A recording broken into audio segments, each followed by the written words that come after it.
পাণ্ডবেশ্বর পশ্চিম বর্ধমান 14 বছরের এক নাবালিকাকে ধর্ষণের অভিযোগে দিলীপ দেওয়াসী নামে এক প্রবীণ প্রতিবেশীকে গ্রেপ্তার করল পাণ্ডবেশ্বর থানার পুলিশ। ধৃত ব্যক্তি স্থানীয় মহল গ্রামের একটি মুদি দোকানের মালিক। অভিযোগ, গত এপ্রিল মাসে ওই নাবালিকা দোকানে জিনিস কিনতে গেলে অভিযুক্ত তার ওপর নির্যাতন চালায় এবং সেই ঘটনার ভিডিও করে রাখে।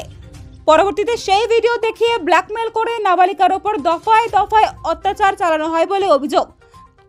নির্যাতিতা বিষয়টি পরিবারকে জানালে পরিবারের পক্ষ থেকে থানায় লিখিত অভিযোগ দায়ের করা হয়। অভিযোগের ভিত্তিতে বুধবার রাতে পুলিশ অভিযুক্তকে আটক করে এবং বৃহস্পতিবার তাকে দুর্গাপুর মহকুমা আদালতে পেশ করা হয়েছে। এই ঘটনায় এলাকায় তীব্র চাঞ্চল্য সৃষ্টি হয়েছে।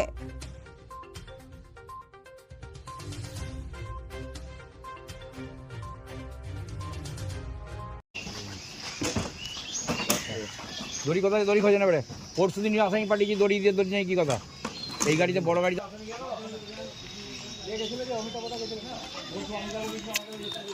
দাদা আপনাকে গ্রেপ্তার কেন করা হলো? দাদা আপনার বিরুদ্ধে শ্লীলতাহানির অভিযোগ, কি বলবেন দাদা?